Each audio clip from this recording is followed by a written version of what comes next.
Bengaluru second ಏರ್ಪೋರ್ಟ್ಗೆ final ಆಗದ ಜಾಗ. ಹೊಸೂರು ಬಳಿ ಚುರುಕಾಯಿತು ಕೆಲಸ. ಬೆಂಗಳೂರಿಗೆ ಎರಡನೇ ವಿಮಾನ ನಿಲ್ದಾಣ ನಿರ್ಮಿಸಲು ಮುಂದಾಗಿರುವ ರಾಜ್ಯ ಸರ್ಕಾರವು ಇನ್ನೂ ಜಾಗ ಫೈನಲ್ ಮಾಡಲು ಹೆಣಗಾಡುತ್ತಿದೆ.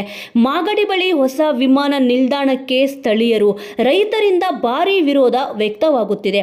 ಅತ್ತ ತಮಿಳುನಾಡು ಕರ್ನಾಟಕಕ್ಕೆ ಟಕ್ಕರ್ ಕೊಡಲು ಮುಂದಾಗಿದ್ದು, ಹೊಸೂರು ಬಳಿ ಹೊಸ ವಿಮಾನ ನಿಲ್ದಾಣ ನಿರ್ಮಿಸುವ ಕೆಲಸವನ್ನು ಚುರುಕುಗೊಳಿಸಿದೆ. ಈಗಾಗಲೇ ಅಲ್ಲಿ ಸಮೀಕ್ಷೆಗೆ ಮುಂದಾಗಿದ್ದು, ಸ್ಥಳ ಅಂತಿಮಗೊಳಿಸಲು ಸಜ್ಜಾಗಿದೆ. ತಮಿಳುನಾಡು ಸರ್ಕಾರ ಹೊಸೂರು ವಿಮಾನ ನಿಲ್ದಾಣ ಯೋಜನೆಗಾಗಿ ಅಡಚಣೆ ಮಿತಿ ಮೈಲ್ OSL ಸಮೀಕ್ಷೆಯ ಶೀಘ್ರದಲ್ಲೇ ನಡೆಯಲಿದ್ದು, ಸ್ಥಳ ಅಂತಿಮಗೊಳ್ಳಲಿದೆ. ಹೊಸೂರಿನಲ್ಲಿ ಗ್ರೀನ್ ಫೀಲ್ಡ್ ವಿಮಾನ ನಿಲ್ದಾಣವನ್ನು ಸ್ಥಾಪಿಸುವ ಯೋಜನೆಯೊಂದಿಗೆ ತ್ವರಿತ ಹೆಜ್ಜೆ ಇಡುತ್ತಿದೆ.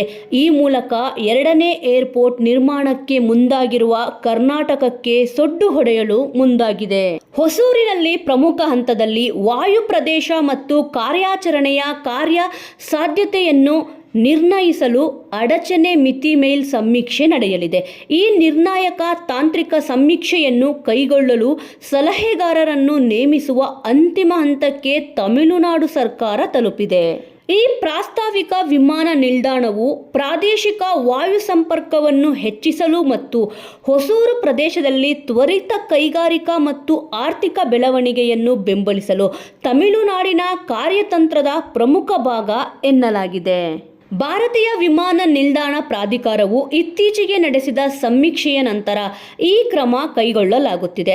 ಸಮೀಕ್ಷೆಯಲ್ಲಿ 2 ಸಂಭಾವ್ಯ ಸ್ಥಳಗಳನ್ನು ಗುರುತಿಸಲಾಗಿದ್ದು, ಒಂದು ಬೆಳಂಗೊಂಡನಪಳ್ಳಿಯಲ್ಲಿರುವ ತನೇಜಾ ಏವಿಯೇಷನ್ ಮತ್ತು ಏರೋಸ್ಪೇಸ್ ಲಿಮಿಟೆಡ್ ಒಡೆತನದ ಖಾಸಗಿ ವಿಮಾನ ನಿಲ್ದಾಣದ ಸಮೀಪದಲ್ಲಿ ಹಾಗೂ ಇನ್ನೊಂದು ಚೆನ್ನೈ ಬೆಂಗಳೂರು ಹೆದ್ದಾರಿಯ ಉದ್ದಕ್ಕೂ ಇರುವ ಸ್ಥಳ ಗುರುತಿಸಲಾಗಿದೆ.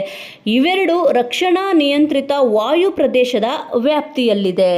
ಮುಂದಿನ ಹಂತದಲ್ಲಿ ಶಾರ್ಟ್ ಲಿಸ್ಟ್ ಮಾಡಲಾದ ಸ್ಥಳಗಳಲ್ಲಿ ವಾಯು ಪ್ರದೇಶವನ್ನು ನಿರ್ಣಯಿಸಲು OLS ಸಮೀಕ್ಷೆ ನಡೆಯಲಿದೆ. ಈ ಪ್ರದೇಶವು ರಕ್ಷಣಾ ಸಚಿವಾಲಯದ ಅಡಿಯಲ್ಲಿರುವುದರಿಂದ ಈ ಪ್ರಕ್ರಿಯೆಯು ಅತ್ಯಗತ್ಯ ಎಂದು ಹೇಳಲಾಗುತ್ತಿದೆ. ಬೆಂಗಳೂರಿಗೆ ಸಮೀಪದಲ್ಲೇ ಇರುವ 2 ಜಾಗಗಳು ಸೂಕ್ಷ್ಮ ವಾಯು ಪ್ರದೇಶದ ಬಳಿ ಇವೆ. ವಾಣಿಜ್ಯ ಕಾರ್ಯಾಚರಣೆಗಳಿಗಾಗಿ ಹೊಸೂರಿನಲ್ಲಿ ವಾಯು ಪ್ರದೇಶದ ನಿರ್ಬಂಧಗಳನ್ನು ಸಡಿಲಿಸುವಂತೆ ತಮಿಳುನಾಡು ಸರ್ಕಾರ ಈಗಾಗಲೇ ರಕ್ಷಣಾ ಸಚಿವಾಲಯಕ್ಕೆ ಪತ್ರದ ಮೂಲಕ ಮನವಿಯೂ ಕೂಡ ಮಾಡಿದೆ.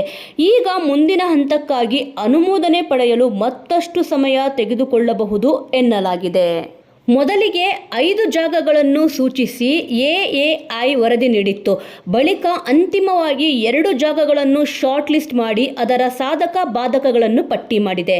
ತಮಿಳುನಾಡು ಸರ್ಕಾರವು ತನ್ನ ಅಸ್ತಿತ್ವದಲ್ಲಿರುವ ಖಾಸಗಿ ಸೌಲಭ್ಯವನ್ನು ವಾಣಿಜ್ಯ ವಿಮಾನ ನಿಲ್ದಾಣವಾಗಿ ಪರಿವರ್ತಿಸಲು TAALನೊಂದಿಗೆ ಜಂಟಿ ಉದ್ಯಮವನ್ನು ಯೋಜಿಸುತ್ತಿದೆ.